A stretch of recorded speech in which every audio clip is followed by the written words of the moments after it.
पता नहीं सरकार। तो फिर जाओ ना, ढूंढो ना उन्हें। जी अच्छा। पता नहीं कहाँ है। क्या हुआ? क्यों ढूंढ रहा रामू को? वो कल मैंने उनको एक सूट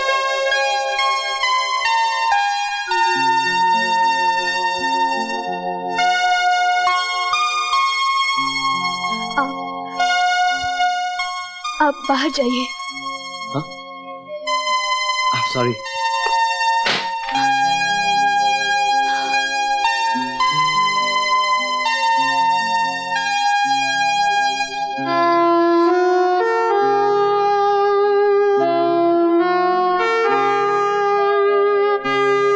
माफ कीजिए, अनजाने में मुझसे बहुत बड़ी गलती हो गई। यहाँ तो रामू काका अकेले रहते थे, अब मुझे क्या मालूम कि आप अंदर होंगी। मेरा नाम अमर है, रामू काका हमारे ड्राइवर हैं। वो भूल से अलमारी की चाबी ले आए थे मैं वही लेने आया हूँ। वैसे रामू काका से आपका क्या रिश्ता है? बेटी हूँ। बेटी? लेकिन रामू काका तो कह रहे थे कि उन्होंने शादी नहीं की।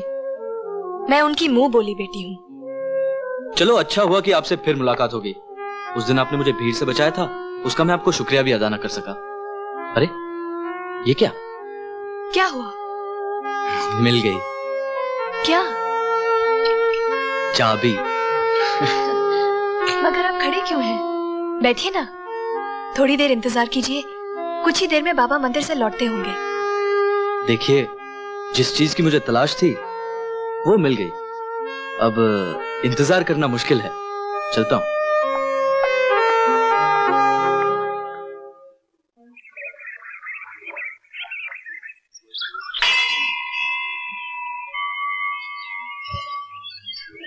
अरे अमर बाबू, ये आप क्या कर रहे हैं? रामू काका, मैं अभी आपकी बेटी से मिलकर आ रहा हूं। अगर आप मुझे उसके काबिल समझते हैं तो मुझे आशीर्वाद दीजिए। अमर बाबू, हाँ करने से पहले भगवान को साक्षी रखकर मैं आशा के बारे में आपको सब कुछ बता देना चाहता हूँ। बिटिया दुल्हन बनी पनीर मेरी। अरे आशा बेटी, आज तो कमाल हो गया, आसमान धरती पर उतर आया। वो हमारे सेठ है ना, उनका बेटा अमर, उसने मंदिर में मेरे पांव छूकर मुझसे तेरा हाथ मांगा।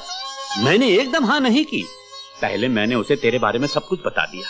फिर भी जब वो नहीं माना तो मैंने उसे वचन दे दिया। मैंने ठीक किया ना?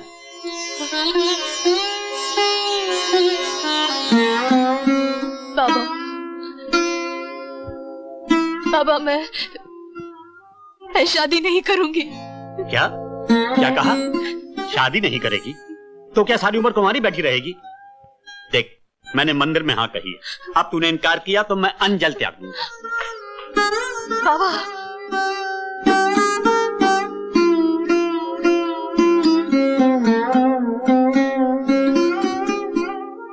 बाबा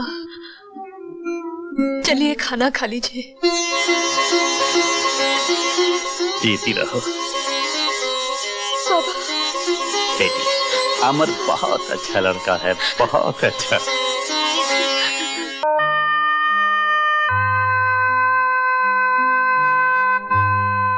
आज इस पावन त्योहार के मौके पर मेरा भैया सब कुछ भुलाकर मुझे माफ कर देगा। राखी के ये कच्चे धागे मेरे भैया के खोए हुए प्यार को फिर से लौटा देंगे। हाँ, मैं भैया के पास जाऊंगी।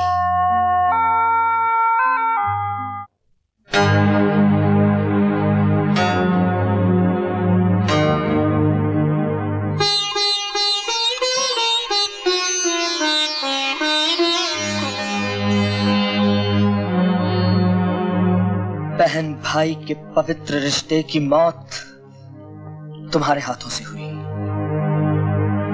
लेकिन उसकी चिता मैं जला रहा हूं। मैं अपने हाथों से उन यादों को राख कर दूंगा जिनका ताल्लुक तुमसे है। अगर मेरी आंखें तुम्हें देखना चाहेंगी तो मैं इन आंखों को फोड़ दूंगा। अगर मेरा दिल तुमसे मिलने के लिए तड़प उठे तो मैं इस दिल को अपने जिस्म से अलग निकाल कर फेंक दूंगा। मैं मर जाऊंगा दीदी, लेकिन तुम्हारी सूरत कभी नहीं देखूंगा। देखूंगा, कभी नहीं देखूंगा, कभी नहीं देखूंगा, कभी नहीं देखूंगा।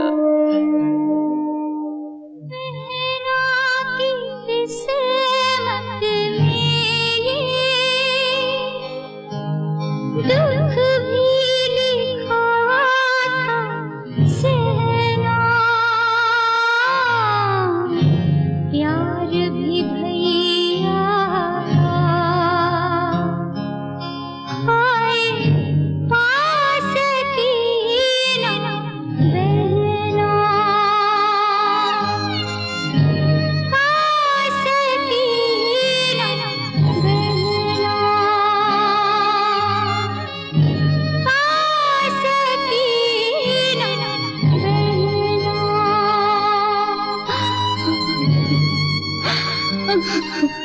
लो भाई, अब तो नाचने गाने वाली भी मोहल्ले में आने लग गई है। अब तो मुजरा होगा, शरीफ लोगों का मोहल्ले में रहना मुश्किल हो जाएगा। अरे इस बेशरम को क्या फर्क पड़ने वाला? हमारी बहू बेटियों पे जो असर पड़ेगा उसका क्या होगा? आज ये आई है, कल इसके ग्राहक आने लगेंगे, अच्छा खासा मोहल्ला बाजार बन जाएगा। बिल्कुल सही कह रहे हैं। हाँ भाई, बिल्कुल ठीक है। देखते क्या हो, उसके भाई को उठाकर बाहर फेंको, न वो यहाँ रहेगा न वो वेश्या यहाँ आएगी। ए छोकरे, तुझे शरीफ समझकर इस मोहल्ले में रहने दिया, अगर यहाँ रहना चाहता है तो अपनी बहन से कह दे वो यहाँ ना आया करे, वरना उठाकर बाहर फेंक देंगे। तो इस बेगैरत को क्या फर्क पड़ेगा, जाएगा अपनी बहन के पास, वो करेगी मुजरा, ये बजाएगा तबला। बिल्कुल ठीक कहा।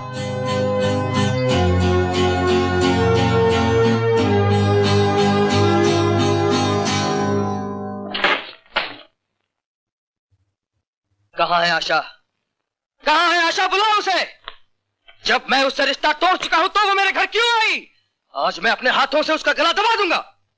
वो यहाँ से चली गई है। तुम झूठ बोलती हो। अब मैं किसी औरत की बात का यकीन नहीं कर सकता। बड़ी नफरत है तुम्हें औरतों से? क्योंकि औरत का दूसरा नाम झूठ है, फरेब है, मक्कारी है और समाज के नाम पर एक कलंक है। वाह बरसुदार वाह, ममता भरी लोरी से मर्द को बचपन से जवान करने वाली औरत फरेबी हो गई, और औरत की कोख से जन्म लेकर उसकी गोद में पलकर उसकी इज्जत का सौदा करने वाला मर्द देवता हो गया। मैं तुमसे पूछती हूँ, औरत को नंगा कौन नचाता है? मर्द। उसे बाजार में नीलाम कौन करता है? मर्द। उसे वेश्या कौन बनाता है? मर्द। और ये मत भूलो कि तुम्हें जन्म देने वाली तुम्हारी माँ भी एक औरत है, और नागिन बनकर मेरी गैरत को डसने वाली मेरी बहन भी। झूठ। तुम्हारी गैरत को डसने वाला भी एक मर्द है। क्या? हाँ, तुम्हारी बहन यहाँ नाची थी सिर्फ तुम्हारी जान बचाने के लिए, और उस देवी को तुम नागिन कहते हो? अरे नाग है वो पुरुषोत्तम लाल, जो तुम्हारी बहन की इज्जत को डसना चाहता था, लेकिन वो देवी अपनी जान पर खेलकर इज्जत बचा कर ले गई। अगर तुम अपने आप को मर्द कहते हो तो मर्द के अंदर के उस शैतान को मारो जो पुरुषोत्तम लाल जैसे लोगों में छुपा हुआ है। पुरुषोत्तम लाल!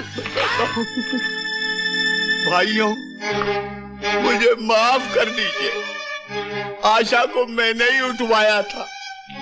उस देवी को कोठे पर पहुंचाने का पाप मैंने ही किया था।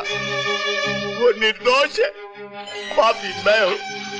मुझे माफ कर दीजिए, मुझे माफ कर दीजिए। अनु, मेरे यार इतना सब कुछ हो गया और तूने मुझे कुछ बताया तक नहीं। कसूर सारा मेरा है भाई साहब। मैं अपने कमीने भाई की बातों में आ गई। उसने इनका विश्वास प्राप्त करके इनकी सारी चीजों पर कब्जा कर लिया, और एक दिन जब इन्हें मालूम हुआ तो। लक्ष्मी!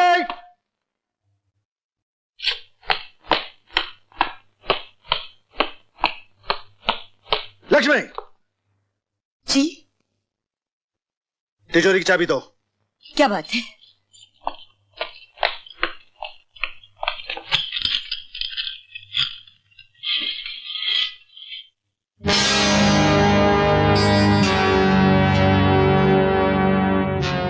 लक्ष्मी, इस तिजोरी में से रुपए और जेवरात कहाँ गए? मैं क्या जानूं? रघु कहाँ है? अपने कमरे में होगा।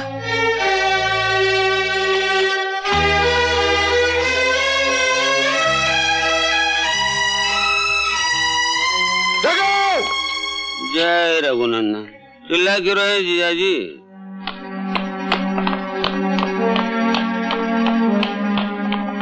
रघु, यह सब क्या है?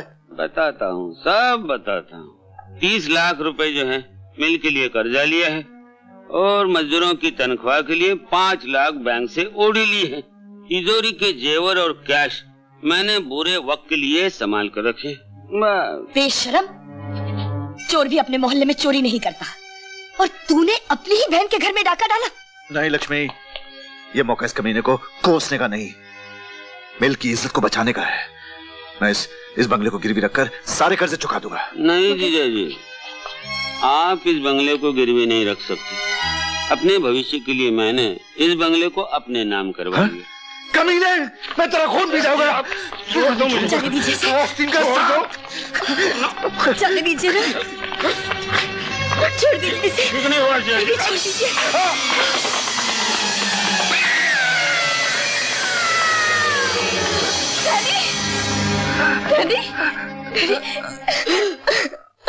उसके बाद इनकी आंखों की रोशनी हमेशा के लिए चली गई और हमें मजबूर होकर शहर छोड़ना पड़ा। मैंने जरूर कोई पाप किया था जिसकी सजा मुझे मिल गई। ऐसा मत कहिए, आपकी आंखों की रोशनी चली जाने की जिम्मेदार मैं हूं। पाप मैंने किया और सजा आपको भुगतनी पड़ी। पाप? हाँ, मैंने अपने भाई की बातों में आकर अपने हरे भरे संसार में आग लगा दी। हाँ? ये तुम क्या कह रही हो लक्ष्मी? मैं सच कह रही हूँ। उसी ने रामू काका पर चोरी का झूठा इल्जाम लगाकर उन्हें जेल भिजवाया। क्या? और फिर मुझे अंधेरे में रखकर बच्चों को मरवाने की कोशिश की और बेचारी मीनू मुन्ने को लेकर भाग गई। ये तुम क्या कह रही हो? मेरी मीनू जिंदा है और मेरा बेटा भी? हाँ? लक्ष्मी, लक्ष्मी, लक्ष्मी नहीं, कुलक्ष्मी हूँ मैं, नीच हूँ मैं। आप मेरे पति हैं, मुझे मेरे किए की सजा दे दीजिए, गला घोट दीजिए, मेरा मार डालिए मुझे। जिन बेटे बेटी को मैं मरा हुआ समझता था वो आज जिंदा है। अरे ये तेरा शिबू भी अभी जिंदा है। मेरा धन, मेरी दौलत, मेरा सब कुछ तुझ पे कुर्बान है। सबसे पहले मैं तेरी आंखों का इलाज कराऊंगा मेरे दोस्त। बहुत दुनिया देख ली, अब तो एक ही उम्मीद लेकर आया हूं कि अपनी बेटी चंदा के हाथ पीले कर दूं। अरे कैसी बात करता है? तेरी बेटी उसी दिन मेरे घर की बहू बन गई थी जिस दिन उसने मेरे पैर छुए थे। आप इंसान नहीं, देवता है भाई साहब। शिव प्रसाद, मैं क्या शिव प्रसाद कहता है? शिबू बनना। शिव, ये लो, अमर भी आ गया। आ बेटे, आ बेटे। ये मेरे दोस्त धनराज हैं, इन्हीं के बेटे से मैंने तुम्हारी शादी की बात पक्की की है। मेरी तरफ क्या देख रहा है? पैर छू उनके। ये आपके दोस्त हैं, मेरे पिता समान हैं। इनके पांव छूना मेरा धर्म है। लेकिन जहां तक शादी का सवाल है, मैं ये शादी नहीं करूंगा।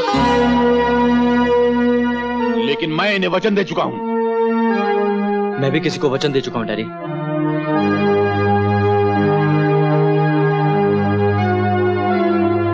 अमर! डैडी, अब मैं दूध पीता बच्चा नहीं हूं जिसकी जिंदगी की डोर आप किसी भी लड़के के साथ बांध दें और मैं चुपचाप सर झुकाए उसे अपनी पत्नी स्वीकार कर लूं। क्या पागलपन है? लड़की पढ़ी लिखी है, सुंदर है, तो एक बार देख तो ले उसको। देखने दिखाने से क्या फायदा डैडी? मैं किसी और से शादी करने का फैसला कर चुका हूं। अमर! अमर, इस खानदान का रिवाज है कि बुजुर्गों के होते हुए बच्चे अपनी जिंदगी के फैसले नहीं किया करते। जाने से पहले एक बात और सुनते जाओ। इस घर में अगर कोई बहू बनकर आएगी तो मेरे दोस्त की बेटी, वरना कोई नहीं।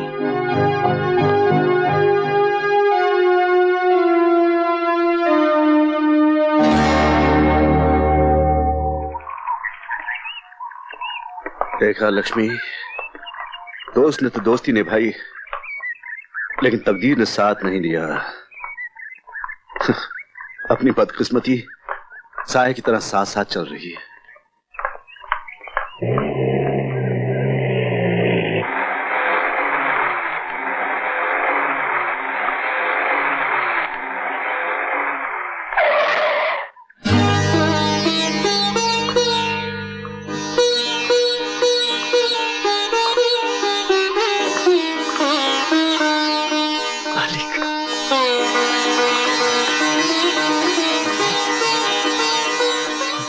मालिक। कौन? मालिक, आपने पहचाना नहीं मुझे? कौन? रामू? रामू? मालिक, ये आपकी आंखें, ये कब हुआ, कैसे हुआ? मालकिन, आप बोलती क्यों नहीं? आपने मुझे देखकर मुंह क्यों फेर लिया?